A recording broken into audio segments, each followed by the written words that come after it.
एक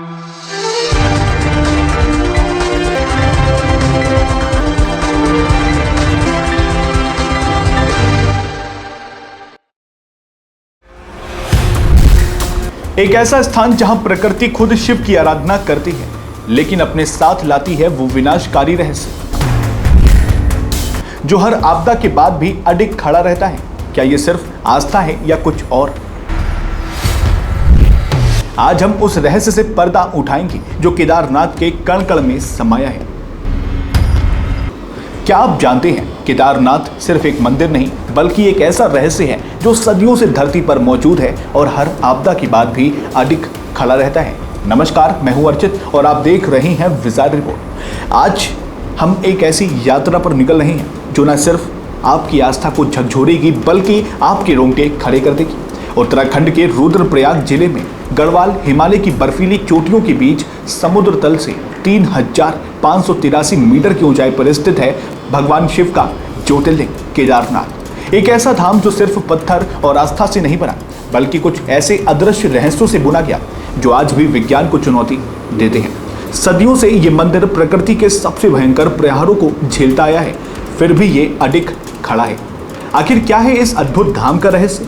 क्या कोई अलौकिक शक्ति इसकी रक्षा करती है या फिर प्राचीन काल की कोई ऐसी अज्ञात वास्तुकला है जिसे हम आज तक नहीं समझ पाए? आइए इस पर डिस्कस करते हैं। दोस्तों, अनसुलझा इतिहास का आगोश जब शिव ने धारण किया बैल का रूप। केदारनाथ का इतिहास इतना पुराना है कि इसकी जड़ें महाभारत काल तक जाती हैं। पौराणिक कथाओं के अनुसार कुरुक्षेत्र के युद्ध के बाद पांडवों को अपने बंधु बांधवों की हत्या का दोष लगा। इस पाप से मुक्ति पाने के लिए वे भगवान शिव का आशीर्वाद लेने के लिए निकल पड़े। शिव उस समय पांडवों से अप्रसन्न थे और उन्हें दर्शन नहीं देना चाहते थे। वे उन्हें देखकर गुप्त काशी से बैल का रूप धारण कर केदारनाथ की ओर चले गए।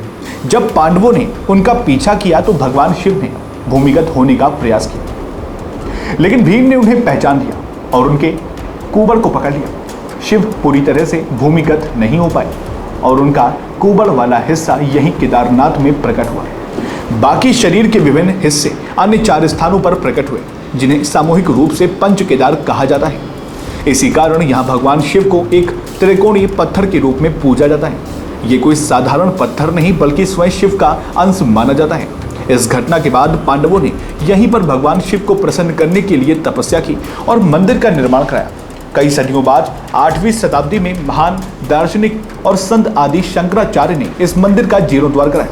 उन्होंने भारत के 4 कोनों में 4 मठों की स्थापना की और केदारनाथ को उनमें से एक प्रमुख धाम के रूप में स्थापित किया। लेकिन क्या आदि शंकराचार्य भी उन रहस्यों को समझ पाए थे जो इस मंदिर की नींव में दफन थे? क्या उन्हें भी ये आभास था कि ये मंदिर भविष्य में आने वाली हर बड़ी आपदा का सामना करेगा और फिर भी खड़ा रहेगा?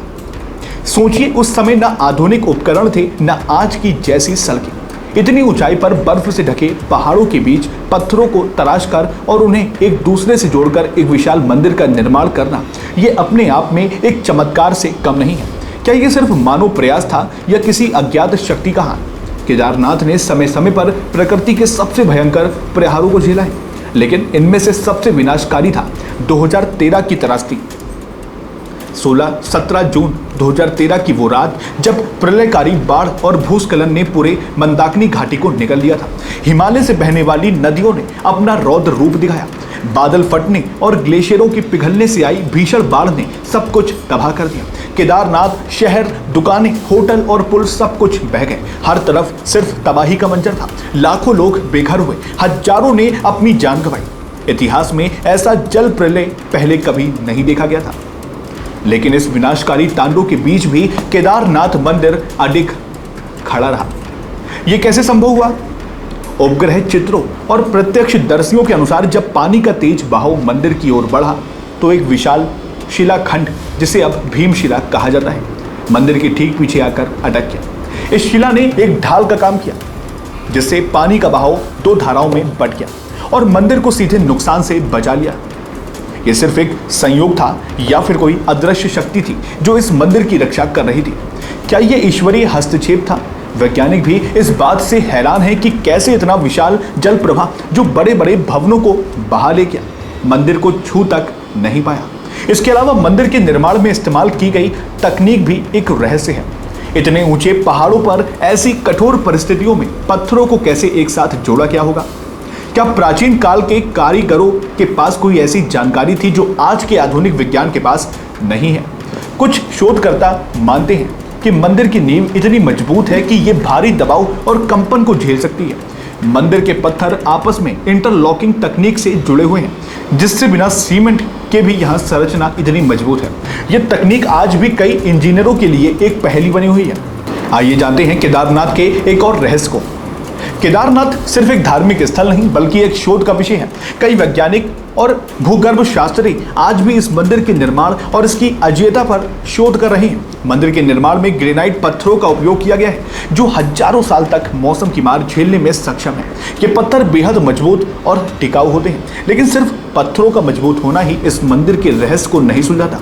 कुछ विशेषज्ञों का मानना है कि मंदिर के स्थानिक ऊर्जा और इसका भौगोलिक स्थान इसे प्राकृतिक आपदाओं से बचाता है। केदारनाथ मंदिर गंगा और मंदाकिनी नदियों के संगम के पास स्थित है और इसके चारों ओर शक्तिशाली पर्वत श्रृंखलाएं हैं। क्या इन पहाड़ों की संरचना या भूमि की चुंबकीय ऊर्जा में कुछ ऐसा है जो इसे सुरक्षा प्रदान करता है? दूसरी ओर करोड़ों लोगों की अगाध श्रद्धा और विश्वास है कि ये भगवान शिव की अदृश्य शक्ति का ही प्रमाण है, जो अपने धाम को हर विपत्ति से बचाए रखती है। आस्था रखने वालों के लिए केदारनाथ सिर्फ पत्थरों का एक ढांचा नहीं बल्कि स्वयं जागृत शिव का निवास स्थान है। उनका मानना है कि भगवान शिव अपने भक्तों और अपने धाम की रक्षा स्वयं करते हैं।